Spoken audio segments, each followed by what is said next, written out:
All right, 5:30, time to start. Welcome everyone to our debate today.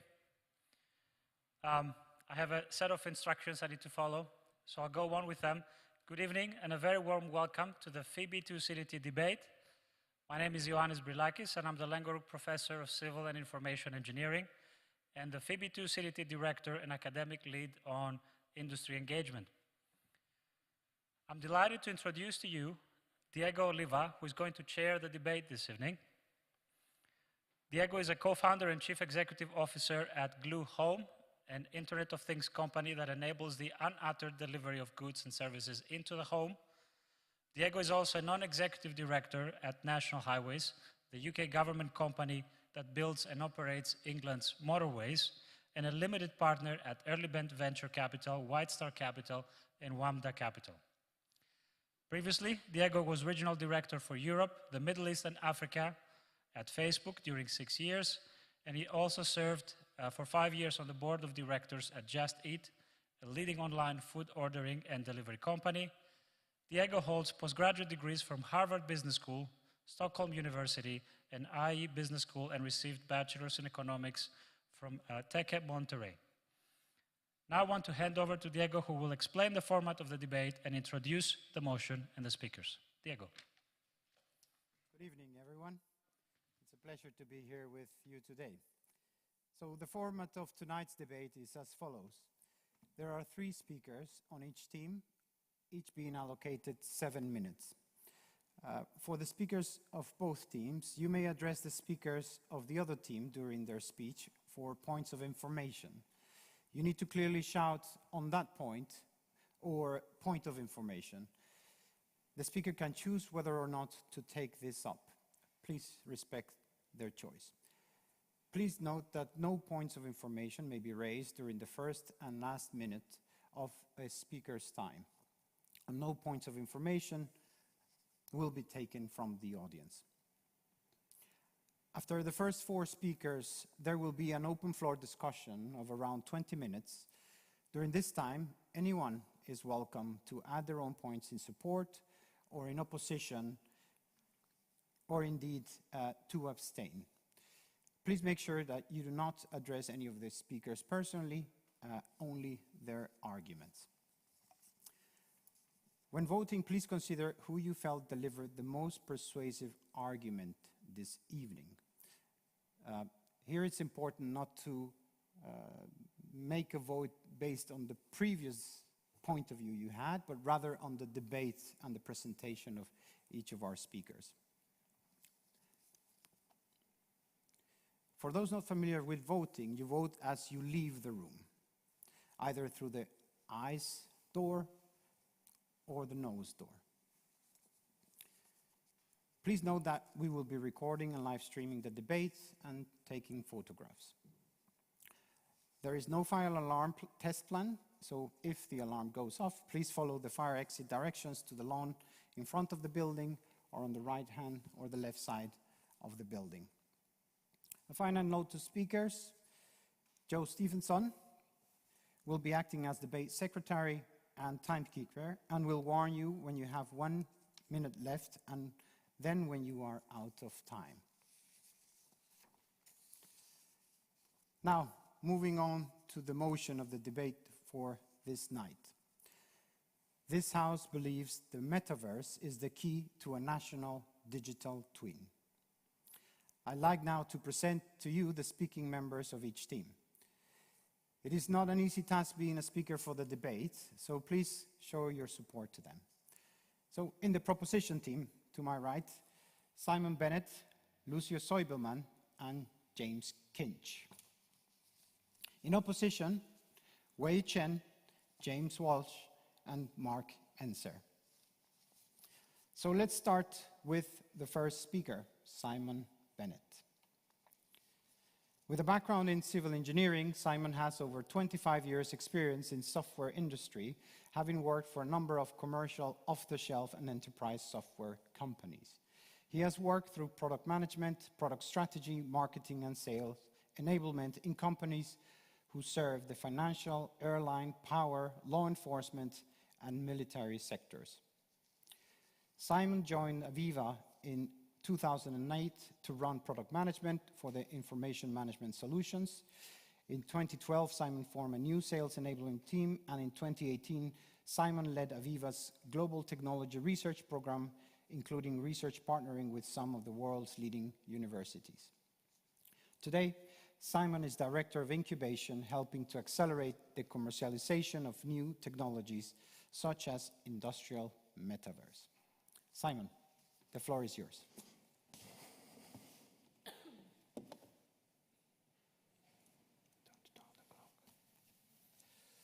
Thank you. This house believes that the metaverse is the key to the national digital twin. We first heard of the word metaverse back in Neil Stephenson's rather dystopian view of the future in his novel Snow Crash, a place where virtual worlds blended with reality and the transmission of a deadly virus was a reality. Fun times ahead then. Key to our argument is the definition of the statement. After all, if you ask 3 different people the meaning of a digital twin, you'll get 3 different answers. If you ask 3 different people the meaning of the metaverse, you'll get 3 different answers. There's some form of mathematics that says that that's actually 42 different answers for anyone who's a Douglas Adams fan. For the purpose of our argument, the national digital twin is the complete digital description of citizens, services, healthcare, assets, law, and everything needed to govern a country. Over the years, there's been great progress to support this effort, and it's not really a new thing. In 1974, the Police National Computer was launched in the UK to consolidate 32 police forces into one big database. In the 1980s, the Land Registry started their process of digitalizing records, and they actually announced that in 1993. And one of the largest institutes in the country, the NHS, have just started in 2019. In many cases, the challenge is really not one of technology, but more of the definition of the standards, protocols, and developing a common understanding of the information that is being held. Building Information Model, BIM, is a great example of an open standard which has been adopted by IT and businesses around the world. It's evolved to meet the needs of the users, and it's provided an opportunity to realize a tiny part of a national digital twin. But it cannot be a static repository or a federated set of repositories of data. It has to be something that we as citizens can update. It has to be bidirectional in its nature, a way for us to be able to control the information. And in order for this to be a place where we need people and expertise to come together, which leads us on to why the metaverse is so important. For the purposes of our argument, the metaverse is a class of technologies that provide a participation-based model of interaction with digital information, such as a digital twin, within a shared application.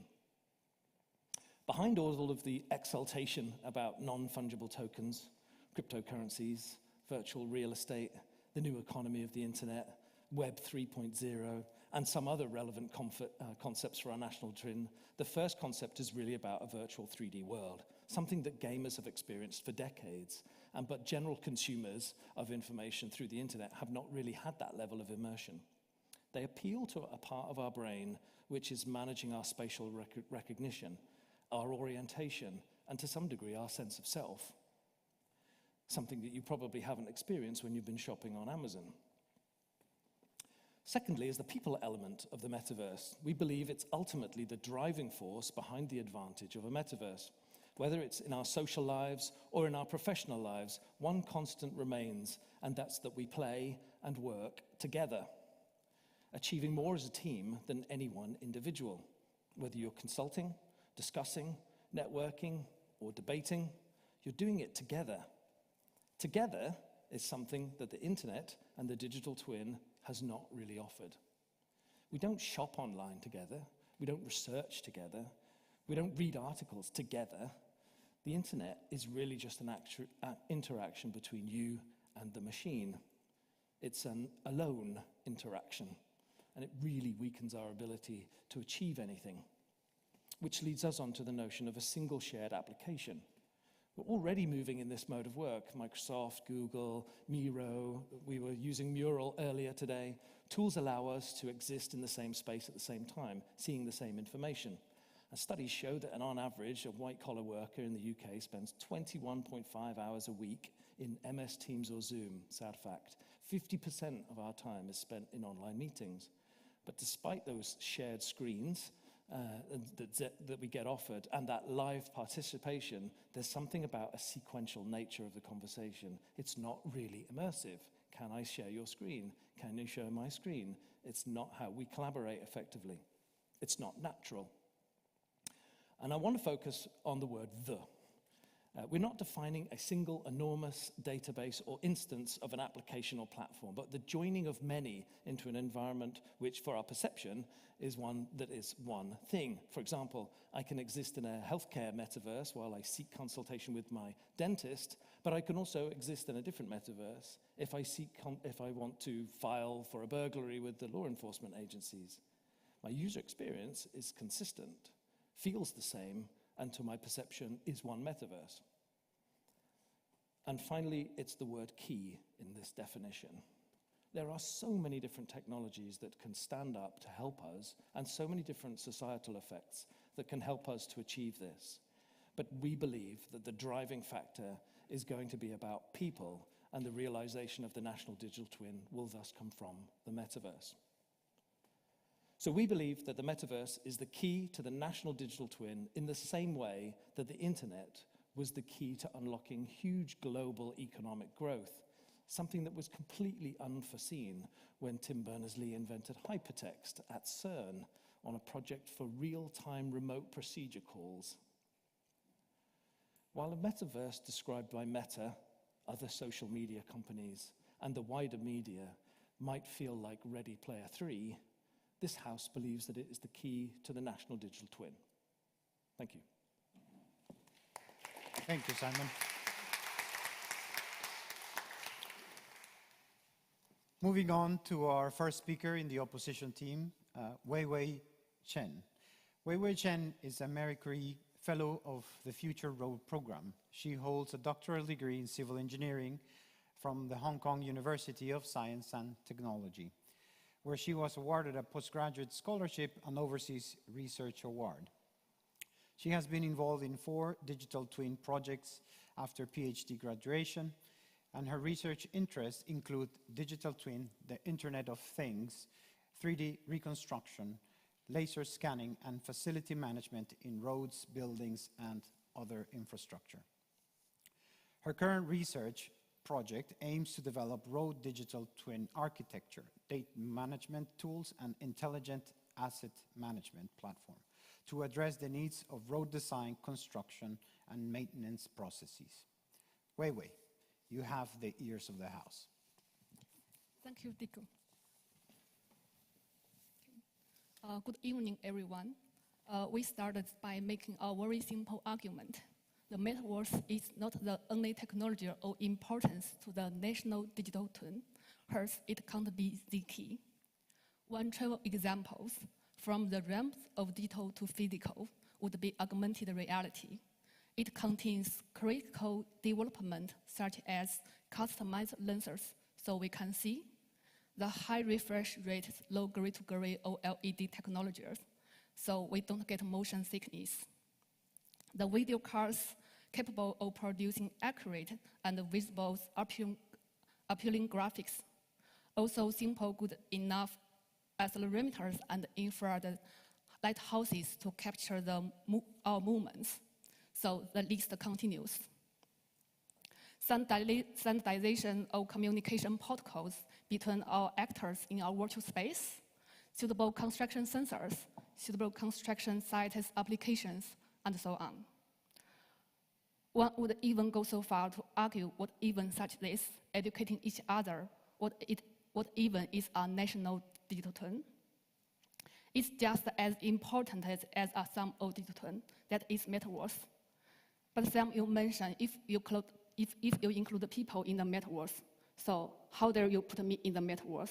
Who gave you this permission? We don't agree with that. We believe that we need the user interface to the Metaverse.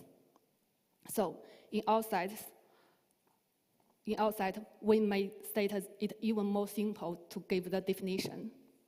The digital twin is a system of modeling physical process virtually and feeding back to improvement. So what is a national digital twin? National digital twin is an ecosystem of connected digital twin to force better outcomes from our built environment. However, the metaverse is the sum of digital world, so there is no connection to anything to the real world. That's why we need a digital twin to facilitate the connection of the physical to digital. So knowing now that the metaverse is not leaky and that it's a purely digital space, now move my second point. We propose that truly the national digital twin must be key to the metaverse, not the only one, but one of them. At this moment, the metaverse is primarily used for entertainment, such as playing games, but there is no connection to the real world. For this requires a digital twin. For example, Zuckerberg dumped $15 billion building virtual meeting space in the metaverse that even his own employee bothered to use. So we argue this was useless just generally, let alone towards our built environment. In addition, the AR/VR devices are prohibitively expensive. Even adoption amongst the gamers is low. It's been 6 years since the first model commercial available headset, and it's of the largest, most frequented PC game platform, Steam. Only 2.3% have access to the headset. That isn't necessarily this technology. That isn't necessarily a bad thing outright. For the entertainment industry, has been a key driver to commercializing this technology. Yet, we are simply not there today.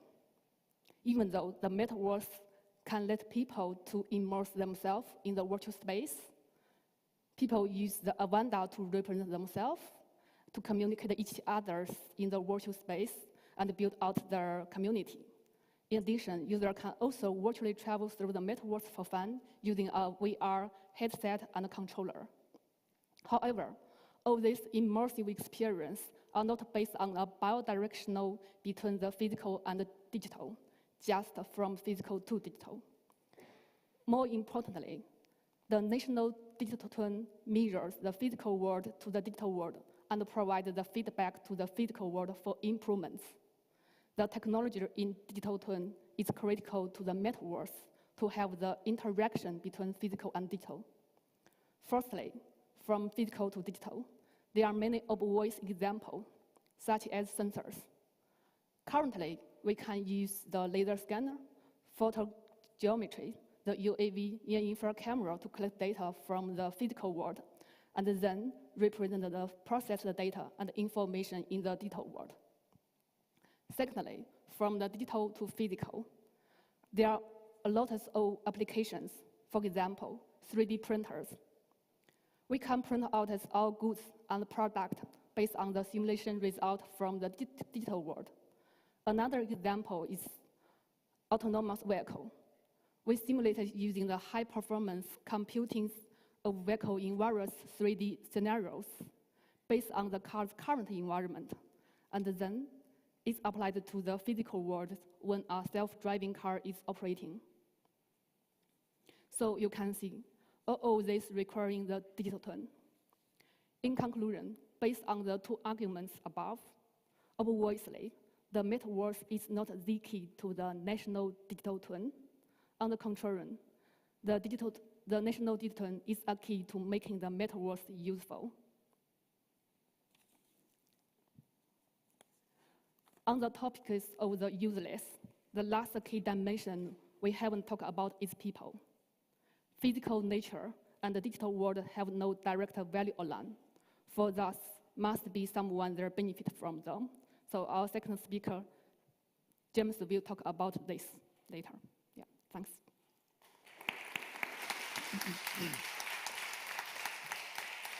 Thank you, Wei Wei. Let's go back to the proposition team.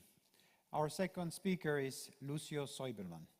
Professor Soibelman is the Fred Champion State Chair in Engineering Professor at USC. He obtained his bachelor and master's degree from UFRGS, Brazil, and worked as a construction manager for 10 years before he obtained his PhD in civil engineering systems from MIT.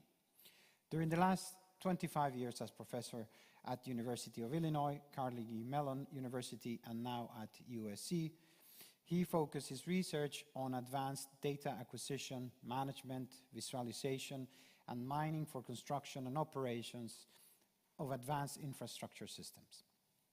He published over 200 books, chapters, journal papers, and conference articles, and performed research with funding from NSF Career Award, and several other NSF grants, NASA, DOE, US Army, NIST, IBM, Bosch, IDOT, Red Zone Robotics, among many other funding agencies. He received many awards, including ASCE's Computing Award, Construction Management Award, and Purifoy Construction Research Award. He is an ASCE Distinguished Member, a member of the Pan American Academy of Engineering, and a member of the National Academy of Construction. Lucio, the floor is yours. So let's start here. I would start saying that the previous argument is interesting, but it represents a digital twin, but not the national digital twin. Because the point that you are going to make is that to deliver that vision of the national digital twin, what we have today with the TCP/IP protocols and the current internet would not allow it to happen. So if you think about that, when you think about the national digital twin, we are going to have several virtual worlds. We are going to have a digital twin for the highway, a digital twin for the railroads, digital twin going from buildings. So those all worlds would have multiple creators. So you are going to have interoperability issues that today you have with PIM. It's going to be escalated to a level that it's completely unfeasible. We are going to have new governance methods, as was discussed, who owns that digital twin and who owns that representation of the physical world. We are going to have 3D requirements, making real-time rendering a nightmare. Visuals and number of users are going to make it much, much, much more difficult when you think about the national level of this digital twin. We are going to have an issue of interoperable network, basically the process for standardization, it's very massive, expensive, time-demanding. It's a massive scale when you think going from systems in building in digital twin, from the AC systems to the building systems to the mechanical systems, each one being designed by a digital twin that is going to be aggregated in a building digital twin, and the building into a neighborhood digital twin, then the streets, then the roads. So we are talking about a huge, complex system. And then you have persistent systems, persistent issues. You think about, is this digital twin, it's going to be a picture as is now of that digital twin, or you are going to have several versions of the history of that digital twin. If you want to do deterioration models for the highways, it's not enough for you to have a digital twin as the highway is today, but you need to have digital twins, versions and more versions of this digital twin. And you are talking about synchronization and shared experience. You have users that are going to be interacting with those digital twins.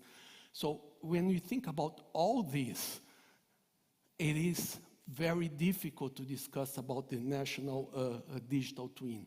At the same time, you have millions of dollars, and these that I described, the issues of multiple creators, interoperability, 3D requirements, massive interoperability issues, scales, persistent. This is the definition of the metaverse. If you go to anyone that it's defining metaverse, it's an environment that would allow all this to happen. So when you have today companies that are spending billions of dollars, and there is one company, Meta, that spent just $1 billion last year in developing those things, if they succeed, we succeed. So you really need them. This is why we claim to be the key, because we ourselves were not going to be able to deliver that without the support. Gaming, good. We don't have a problem with gaming. If they pay for it and they develop the protocols that we need to create this new world, it's wonderful. If you think about graphic GPUs, graphic computers that you have, processors, NVIDIA and others, they develop for the gaming industry. And today we're all living the benefits of that development. So we are not really saying that gaming, it's a problem. Far from useless, okay? The gaming industry cannot be called useless because they brought us, when you do all the graphical modeling in advancing research that you do today, is a consequence of the investment that came because of the gaming industry. So the idea is that we need really to think about this metaverse as an opportunity of investment that you can tag along. You can use what they're doing and being able to develop a really national digital twin. If you're going to be doing use case of a digital twin of a small highway, a digital twin of a building that you can play both ways, yes, probably we don't need to have all those protocols. But the problem when you start integrating all those things together, we don't have the technology and you need the metaverse development. So this is why we claim that this is the key for us to succeed. Thank you. Thank you, Lucio. Thank you. We now hear from James Walsh. James is a FEB2 CDT first-year PhD student who works on evaluating early decision-making operations for decarbonization of industrial plants. James has a bachelor's from Warwick in statistics, and he completed his MRes this year. He was previously a research assistant at the Alan Turing Institute and a researcher for an environmental startup in London. James, the floor is yours. Thank you and good evening. So we've discussed a literal language argument, how the metaverse cannot be the one true key. And I think there's a couple of different notices, a couple of things I notice here from my honorable colleagues when it comes to all these protocols that you're mentioning. So you're discussing Hypertext Transfer Protocol, HTTP, I heard TBL, Tim Berners-Lee. I heard all these wonderful technologies that you've introduced, and then you've defined that they're all one massive thing. Well, I would humbly, protected time, I'm afraid. I would humbly disagree. Because an individual item is not one massive thing. So we've also argued that for the metaverse to even touch the physical realm, we require something that may bridge this divide into the physical from the digital, and in our case, this medium is indeed a digital twin. So there's also a slight notice here where I see that you've mixed visualization with the model itself. We believe that there is both the physical and the digital realm. And what we believe is that the entire federated system, as you mentioned, of digital twins would form a national digital twin. Hence, the greater importance is the national digital twin to the metaverse, not the other way around, as this House is arguing. But in our discussion of physical and digital spaces, we've ignored perhaps the most important, the cognitive. So, not to get too metaphysical on you, but nothing in this world has any meaning without someone with the mind to process it. The formal logic going, of course, if I were to doubt my own existence, I must be thinking. We usually agree that thinking things exist, therefore I exist. Hopefully as some sort of thinking thing, if my day is going well enough. Now, bringing cognito ergo sum, I think therefore I am, into a chamber full of engineers might be a rather rude misappropriation of my audience's time. We do indeed have many other problems of importance to be focusing on right now. However, it is this interface that is critical to our argument. And we believe that we should be exploring our thinking things, i.e. us, and how they interact with the not thinking things, i.e. this metaverse. And this is an area we've been discussing in detail, and I suggest we explore why. So we're all here to figure out whether or not we can improve our world with the use of a new and upcoming buzzword, I mean technology, the metaverse. Whether more digital worlds, if incorporated into our rigorous modeling and physical feedback systems, could provide a use all the way up to the national scale. And we agree with our honourable colleagues on a couple of points. This should be about people. But again, you've hit a category error, whereby you're believing that the digital model somehow immediately goes to cognition. It does not. It has to go via visualization, which is just one of many technologies that are important, and hence you cannot just have it as its own key. Indeed, I stress the word use and useful from our second argument, because for technology without a purpose is simply just a toy, and linking now to this point I'm attempting to stress, it must improve the lives of people. So let's unpack that a little bit. The proposition would have you believe that we can incorporate so much functionality into these digital worlds that it may improve societal efficiency. This massive app, as my honourable colleague mentioned. They go so far as to describe a system that would require the implementation of complex structures, such as managing our physical resources, our data, perhaps even our relationships. To me, this raises a few red flags. We have seen how general intelligence was a goal in the 1960s. This was considered at the time that we could define all logic into wonderful branching decision trees.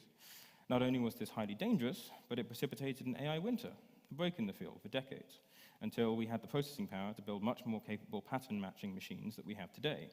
Unfortunately, we've also seen how these pattern matchers have been employed. Companies have attempted to encode morality and ethics into the recommendation algorithms with tremendous failure. Examples can be easily drawn upon. Let's go to Microsoft's Tay chatbot on Twitter, which, by the way, is an acronym for thinking about you, which is just alarming by itself, personally. It was a bot that within 16 hours was shut down because Twitter taught it to be racist. Its subsequent revisions have also been shut down.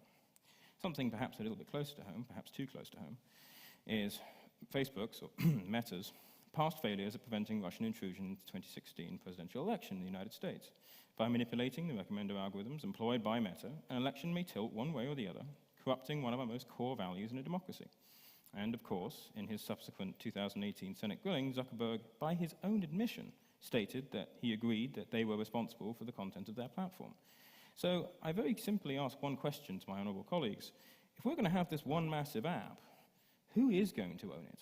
You threw a whole bunch of terms at us describing all these different technologies, but then never answered the question as to who's going to own this single controlling metaverse. And by the way, I'm just talking about things that happen when we attempt to encode digital morality. I mean, this is when it doesn't go well. What exactly happens when it does? We haven't even started in the argument that providing power to such a limited few hasn't historically gone well to the common people, for the common people. Yeah, we aren't yet ready to completely merge our cognitive world into the digital, and the interfaces are really what is key. And these break up cognitive versus physical versus digital. And if data visualization is an example of digital to cognitive, then cognitive via physical, still critical here, to digital should be about improving our digital infrastructure. Which brings me to my conclusion. If we only have the one true key to the national digital trend, it would have to be people, not a string-together megalomaniac app, or otherwise known as a string-together bunch of purely digital worlds. Thank you. Thank you, James. Thank you. Well, now I will take a round of floor speeches from the audience. So these are 1 to 2 minutes questions or speeches to our teams, either in proposition, opposition, or abstention. So would anyone like to pose a question? Oh, yes, please go ahead. Would you please state your name and if you're in proposition, opposition, or abstention? Thank you.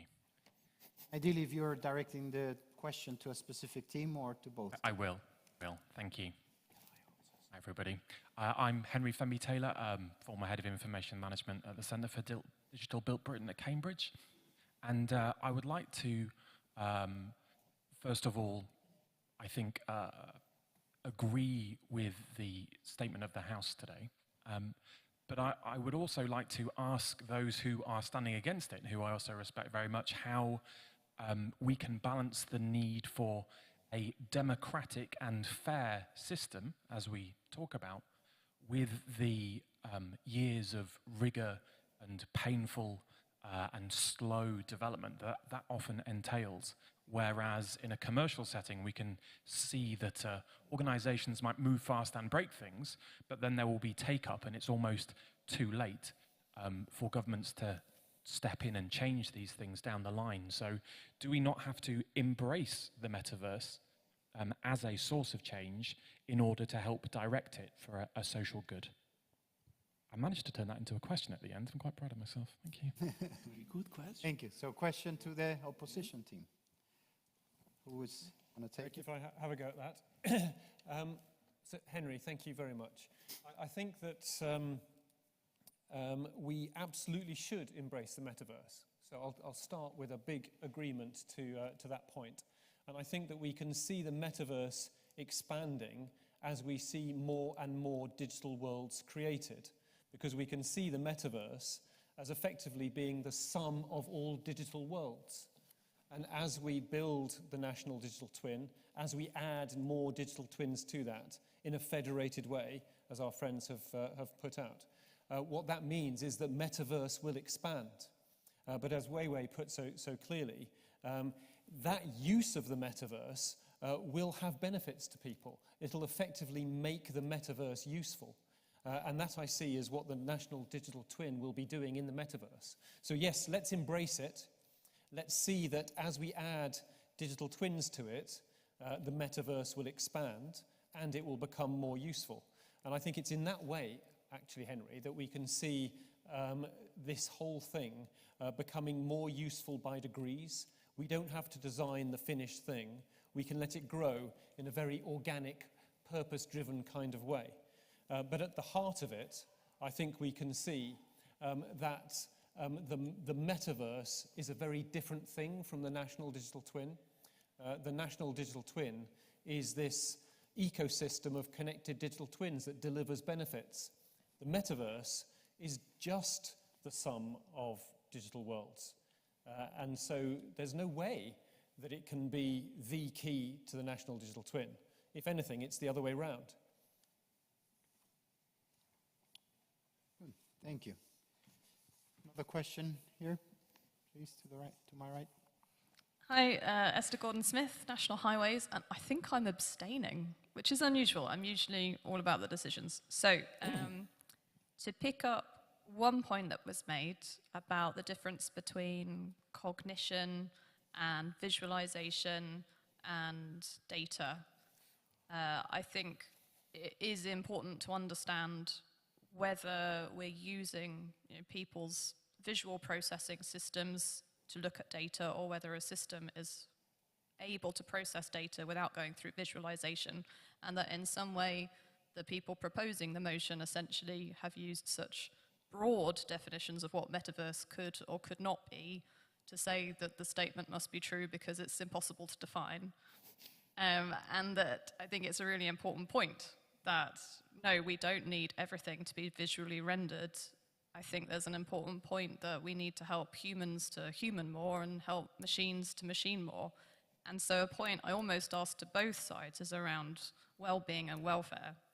Having successfully given myself eye strain over the weekend by spending far too much time on my laptop working, does anybody in this team have proposals to make about how we would avoid giving ourselves all eye strain if we're wearing headsets the whole time? And also, many people found during the pandemic that it was just simply not sufficient to live through Teams calls and video calls and FaceTime, and that they needed to live in proximity to real people and the real world. So I don't know if that makes a point for or against, but I think human well-being and human real interaction is very important. Thank you. Thank you. So there was no question, just to be sure. It was just your opinion, right? How would they address those points? Oh, there you go. So would you like to start, proposition I'll give team? a first pass. I think there's a gross assumption made that the metaverse is about augmented reality or virtual reality. I think the real metaverse in the future will be completely accessible from any tool that you have, any device that you have, because it's the connection of a human to the data, essentially. The visualization element is hugely immersive, great for people who wish to have that level of immersion. But I think there's a common connection between it. There's also a common connection, I think, between the metaverse and the gaming industry, and that it's frivolous, somewhat trivial, not really relevant to our businesses.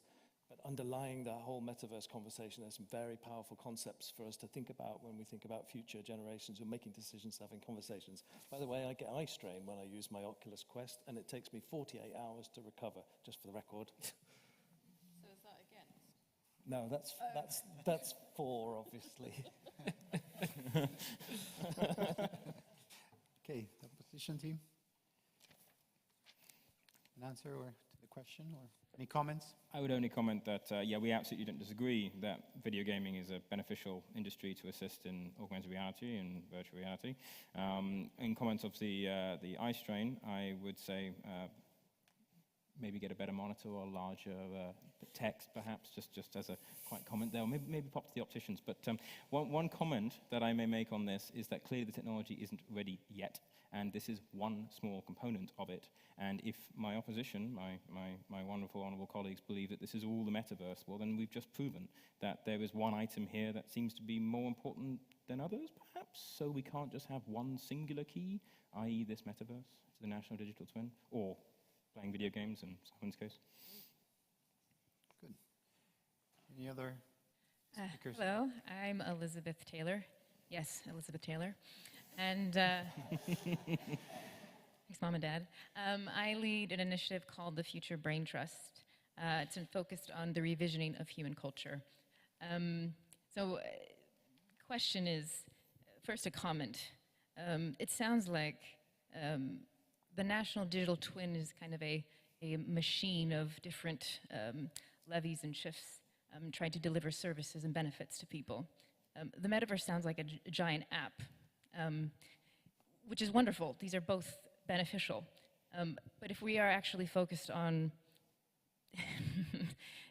we kind of noticed that creating a kind of railway of different services doesn't really work in the real life. We have health services that aren't quite functional. We have apps that are owned by private companies that use everyday people's data that really give no benefit to them, right? So in the metaverse is a potential opportunity to create a national digital twin, a railway of different services and benefits to different types of people. In this particular space, though, how are we building in equity, and how are we building in empathy into this particular space for everyday types of people? Whew, all right, cool. Thanks, guys. That's a question for both teams, correct? Elizabeth, was that a question to both teams or to one of? Yes, okay. So we have the opposition team. You want to start with that question? Yeah, may I have a go at that? I think that you're pointing to an incredibly important area. And to my mind, this is all about the purpose of it, the point, why are we doing this? And one of the things that was built into the National Digital Twin Programme was this whole idea of purpose. And if you were to read the Gemini principles, they're built around purpose, trust, and function. You know, the need for the National Digital Twin to be trusted, but purpose being key. And we saw the purpose of the National Digital Twin really being about enabling better outcomes for people and nature. That's the reason why.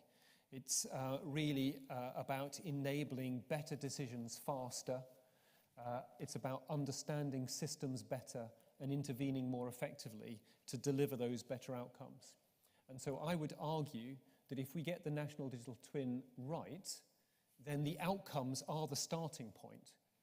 And that should drive how the National Digital Twin works. It would drive each of the individual digital twins, each digital twin driven by purpose, and each connection between digital twins driven by purpose towards better outcomes for people and nature. So I would hope that if we start it with that purpose in mind, then that is what we would achieve. It isn't just a toy, because as we said, technology without a purpose is a toy. this would be utterly driven by purpose, enabling integration across technologies, driven towards better outcomes. It's not inevitable that that's the way it happens, and that's why I think the National Digital Twin needs to be driven by ethics, needs to be built on a foundation of ethics. It needs to be seen as a socio-technical program, not just a technical one. But my principal argument, my principal answer to you is that the kind of outcomes that you're talking about, the kind of interfaces with people, should be the starting point and the end point for the National Digital Twin, not just some kind of happy accident if it happens. Thank you, Mark. Yeah, I mean, in many respects, I completely concur with pretty much everything you've said. And I think the Gemini principles, in general, if you're not familiar with, definitely recommend having a read through them. I think they're very altruistic and ethically sound. They're sort of 9 principles for digital twins. But while I agree that there is a socio-technical side to this, I think that when, as humans, we're operating in a digital space, we don't have the same protections as we as physical beings have when we're in the physical world, right? For example, like if someone, I don't know, is trying to keep you in a room and you manage to escape that room, you're no longer within that realm of control. But if you're in some digital world, you're not, as a person, equipped with those skills. And so I think while there is an ethics side that underpins the development and the engineering work that goes into it, I think ultimately we have to embody those ethics with some kind of digital tool. And I must admit, I'm not really sitting on either side of this particular debate, but in response to your question, there is a technology which I know James Walsh, I banged on to him about, but Tim Berners-Lee has developed a project called the Solid Project, which is about the decentralization and giving people possession of their data. So it's similar to like single sign-on, for example, but instead of signing on with Google or Facebook or Apple, you sign on with your own pod, right, that contains your information. And the power of that is that you can opt in, and importantly, you can always opt out of sharing your data. And so while that in its current incarnation maybe is not appropriate, I think technologies like that are really key facilitators for introducing important protections for people when they're operating in the future digital world that we sort of seem to be heading to. So. Thank you, James. Another question from the audience? Yep, there to my left. If you could please stand up and introduce yourself. Hello, everyone. I'm Andrew McDonald. I am going to abstain from voting at the moment, and my question is for both teams. I think as we've seen the development of communications technology over the last 100, 200 years, first telegraphs, telephones, now, of course, digital communications, we've seen an increasingly interconnected world, an increasing globalization. And so the word national in this definition really sticks out to me. What role do you think a national digital twin falls into in an international context? Is it a sub-module, a subset of an international digital twin, or is that question irrelevant, something only of concern to the UK? So yeah, that's my question. How does it fit into potentially a bigger picture? Lucio, yes. Okay. So this is exactly our point. So this national digital twin goes from a building to a highway. The highway interacts with the railroad. So you have all those digital worlds developed by different people, by different authors, using different systems. You don't have protocols. So you are going in a direction, then we are going to have the national digital twin in UK that is going to interact with the French digital twin because you have commerce and you have things moving from here to there. So you create all these, and we don't have the base and the protocols and the things to not need to redo it because things are not going to be talking to each other. So this is why we claim that the metaverse could be the key, because they are, by themselves, looking at the issue of creating worlds that communicate, virtual worlds that communicate with each other. So even when you think about gaming, if you want to buy a T-shirt in one game, you want to be able to walk with your T-shirt to the next word in the other game. So are the concerns that people that are developing the metaverse today are working, and this is what would enable us to be able to solve that problem of a city level, national level, international level. If you developed it without using the key developments that will come from the metaverse development, we will have to redo it because you're going to have words that would not communicate with each other. Thank you, Luso. From opposition team, who's going to answer? Just a brief one. In some ways, you might argue that the name National Digital Twin is unhelpful because it makes it sound like it's about nationhood, when actually it's really all about connection. And I think that the idea of the National Digital Twin is just that there will be many different digital twins for many different purposes, and it would be a very good idea if they could talk to each other. And so it's really about connection. And those connections don't have to stop at national borders. So I would say come through the Nay road, because there's much more to the idea of connected digital twins than there is to the metaverse. And don't let the word national stop you. Thank you, Mark. Might I add very, very briefly that I absolutely agree that T-shirts are cool, that I can transfer between worlds. As you mentioned, I would love to be able to do that to my avatar. I'm not entirely sure we can equate that to all the rest of the technologies that may or may not be perhaps more key or a different key maybe to our national digital twin. Okay, thank you. So now we will have some time for questions from our audience online. So if we could just see if there's anyone online that would like to pose a question or make a comment as well. And if you can read that out loud for us. So we have one question from the online audience, and it doesn't say which side it's aimed towards. I think it's aimed towards the against side.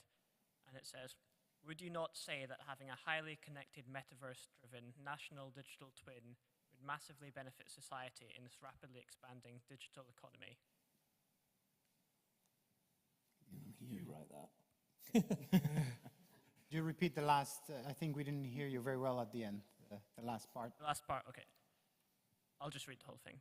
Yes. Would you not say that having a highly connected, metaverse-driven national digital twin would massively benefit society in this rapidly expanding digital economy? We absolutely would. Yes, we think actually we can have additional, more interesting things. So we have quite easily gross domestic product. Why don't we have something similar for data flows? Why don't we build an entire secondary interface system that can actually try to take advantage of different information and try to put a value onto that and all the very, very interesting technologies that could be involved. Again, that's another wonderful example of something that may or may not be an individual technology relevant to the national digital twin. Okay, proposition team, someone who will want to comment? I'll comment that it sounded like a very good suggestion. I agree with the comment from the internet. Good. Well, thank you, Simon. More questions? Good. Okay. Any more questions from our audience here? Over there to my right. Hello, everyone. My name is Jenny. I am a PhD student at FEB. So I just want to raise a point here that at least from my perspective, metaverse is still like a concept in the air that many companies trying to deliver this, but we actually don't have an actual idea of what that is. And most importantly, we don't know that metaverse itself is going to be a success or not, and whether the public can really accept this concept. So my question here is, if national digital twin is something that's so important, why the key of it is metaverse, which is still groundless at this stage? And it sounds like we're trying to come up a future generation digital twin to be a technically very cool stuff instead of something that we are pretty sure that public will accept it. I know these two are not conflicting, but if we really want to deliver public good through national digital twin, shall we focus more on people instead of making it? Sounds cool. I hope, yeah, this is a question for both sides. Okay. Who would like to start? Opposition team, do you want to take? Okay. Thank you for the question. I think yes, we would like to use the different technology to improve the national digital twin, but you know that that's the best amazing technology. It will save us all. But no single technology has ever been the savers. So, such as the fire isn't useful without people to make the tower to hunt the animals. So. I think you're right. I think having an individual technology that doesn't actually really have much groundwork laid right now can't be our savior. Certainly can't be the key to a national digital twin.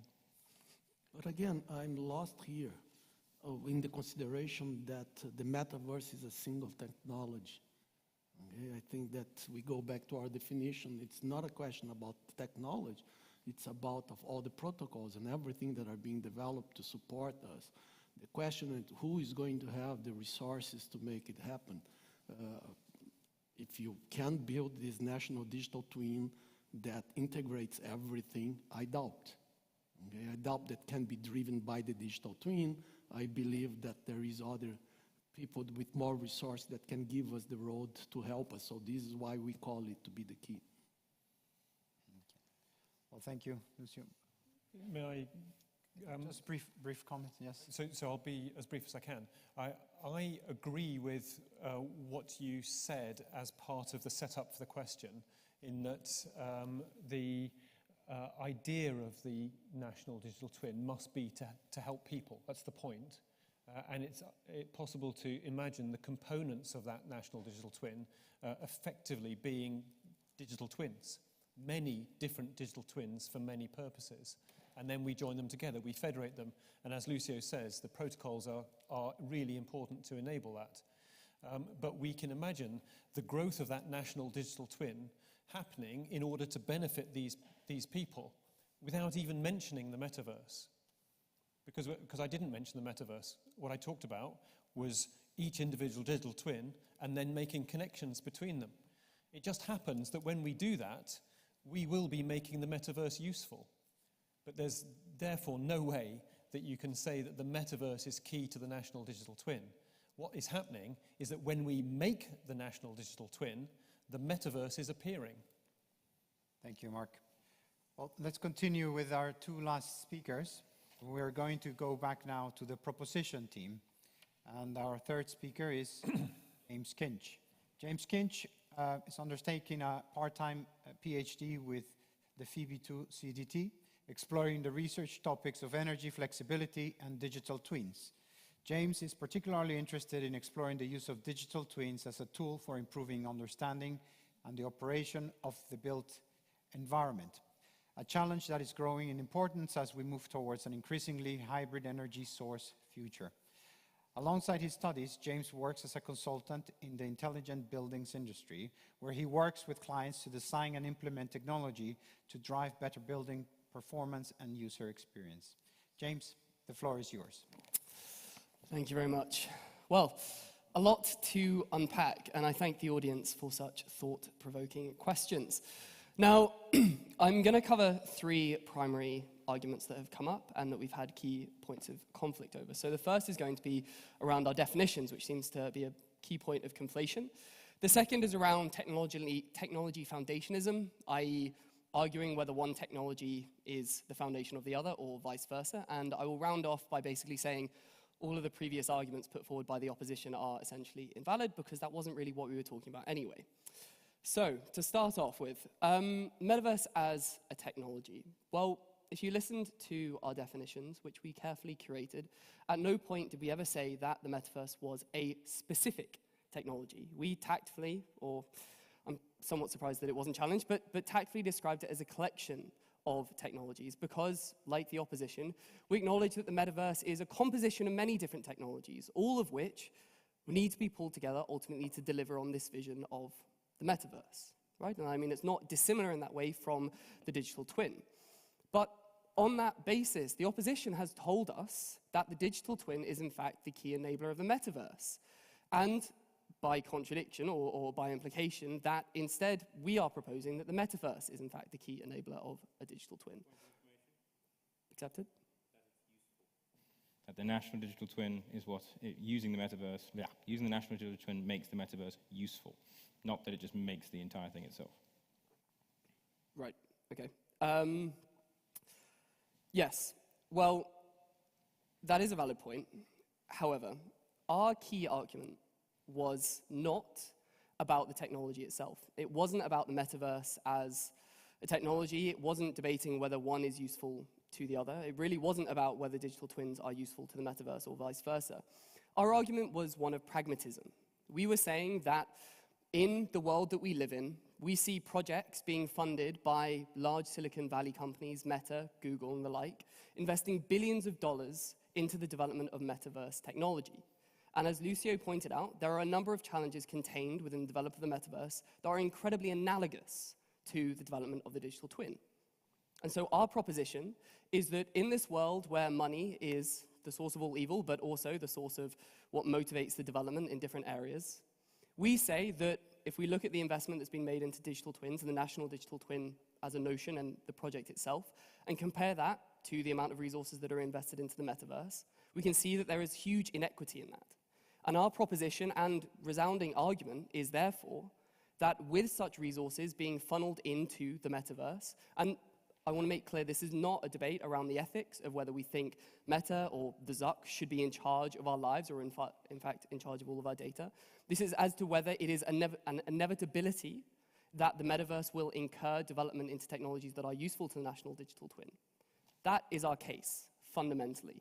It is not one of technology, it is pure pragmatism. We say, yes, develop the metaverse, and there will be useful protocols that come out of it. There will be problems that will be solved, that will be foundational to the delivery of the digital twin. And might I add, in the past year or two, the metaverse has become sort of aware in the public eye versus the digital twin. Far more development has been achieved in developing the metaverse than has been done a digital twin, or a national digital twin in that case. And with that, very short and succinct, I conclude my argumentation.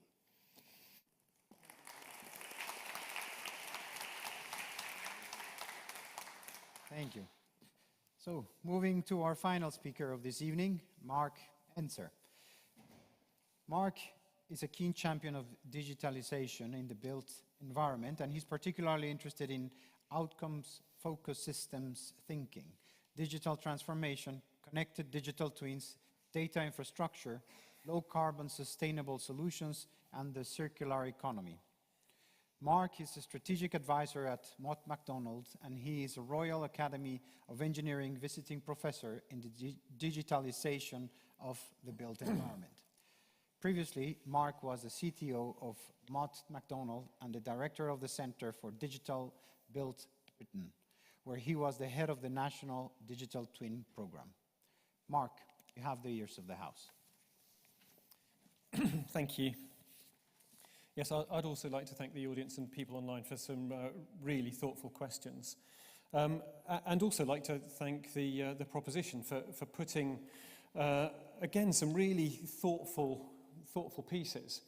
I think if I were to summarize their argument, if I may, I think what it comes down to is that the metaverse is everything, therefore it has to be the key. Which clearly is preposterous. And I think it's a category error. So if we could just go back a little bit and try and provide some clarity, try and provide some categories so that we can understand this whole debate, where things sit, how things are connected, then I think we will be able to get to the essence. So what I'd like to put, which my colleagues have already introduced to us, is that really here we are dealing with three different fundamental worlds, two of which are really familiar to us and have been with us effectively since humans first started walking around this planet. Those two worlds are the physical world, which is out there, which we can hear can be tapped, and the cognitive world, the world inside our minds, where models exist, where we have a model, our own little mental model of what goes on. Those two worlds are real things. And there's an interface between the physical world and the cognitive world. But now we've introduced a third category of world, the digital worlds. And we need the language to be able to deal with that. And it's emerging. And we can see that strong men are trying to take control of those digital worlds. You know, the pioneers going in and taking control of big space of it and claiming it as if it were their own. Thanks, the Zook. But the digital worlds are real worlds. And I think it's really helpful for us to have terminology like the metaverse to be able to describe the sum of all digital worlds. And that's how we think it's most useful to see the metaverse, the sum of all digital worlds. But the interface then between those digital worlds and the worlds which we're more familiar with become really important. You know, the interface between digital and physical, but also the interface between cognitive and digital.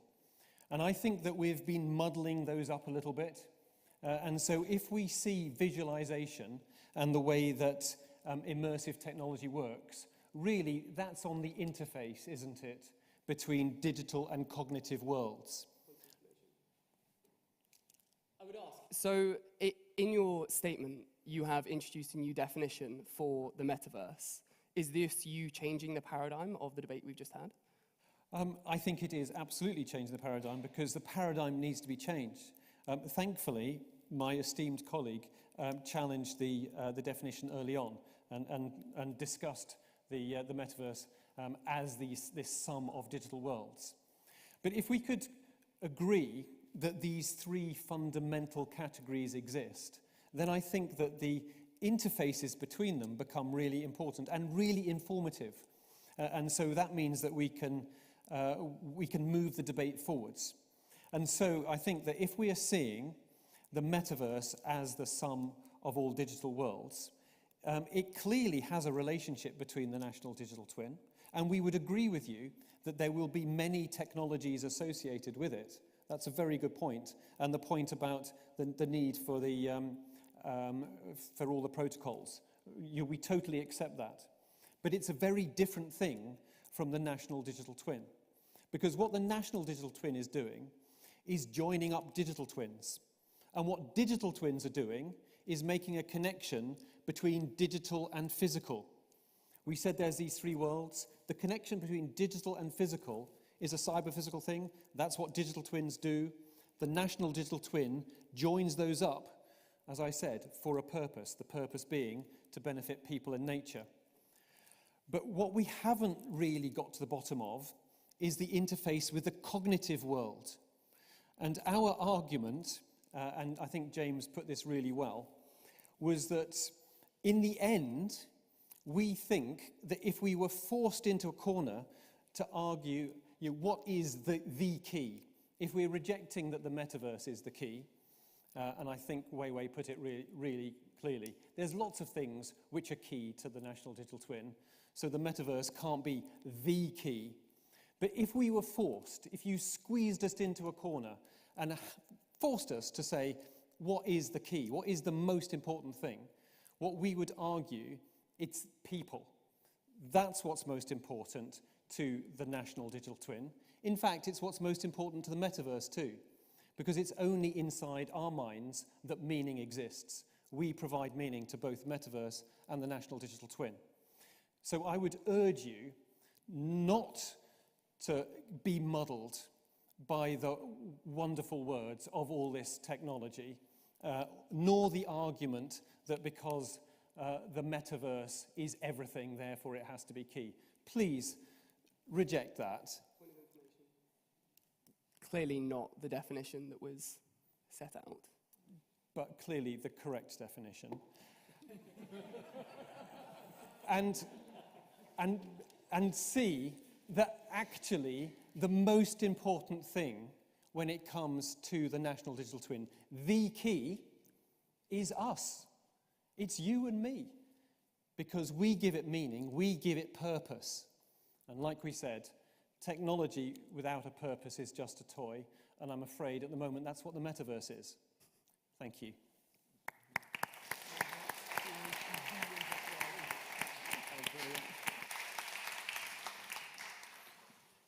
Well, thank you very much. Thank you very much to the audience for their questions, participation, and special thanks to the speakers. So thank you very much, both the proposition team and the opposition team. So thank you very much.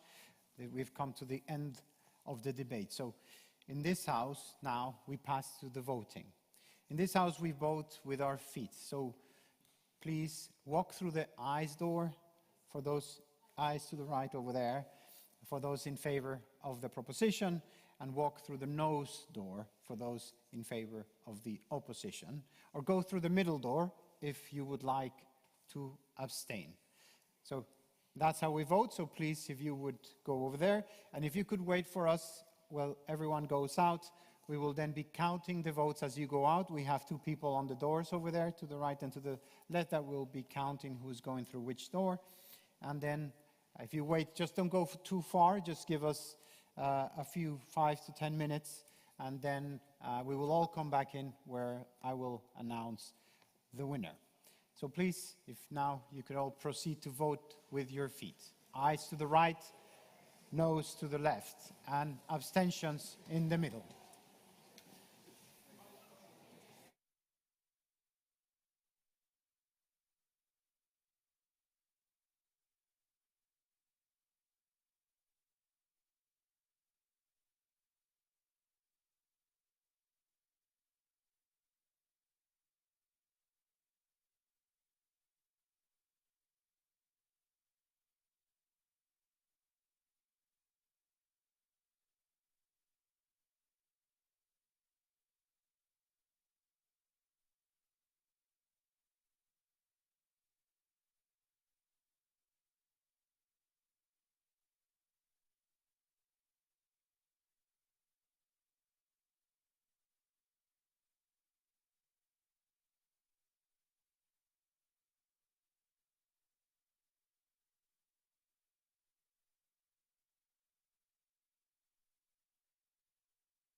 think it should work. No?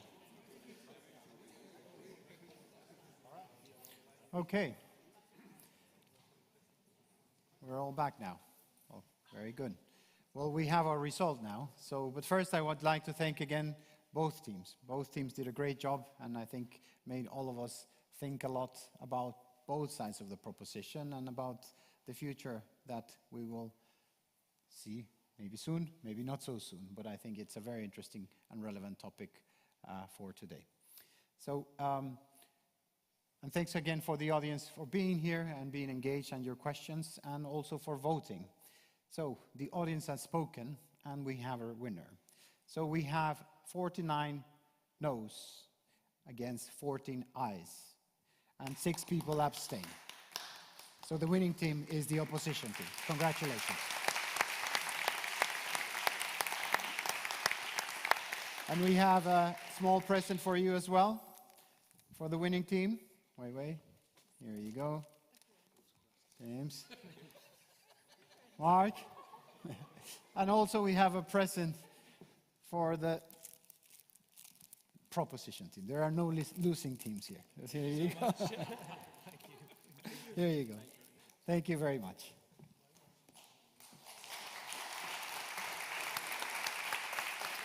Okay, then we have a couple more prizes. Jonas? We have a couple more prizes. The first one is for the best overall speaker. This was decided by the organizing team for this debate, and the winner is Mark Enzer. Mark?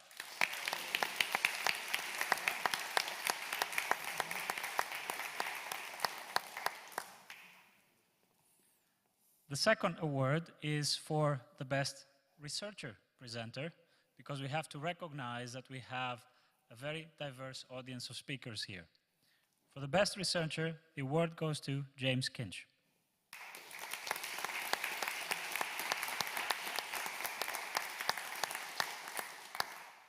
And we also have a thank you present for our chair. Diego, thank you very much. Thank you. Thank you. My pleasure. Okay, so I think this is it, no? If everyone can please join us upstairs at the library. As you exit, take the staircase up and to the right. We'll see you there for drinks. Thank you. Thank you. And thank you very much to our online audience as well.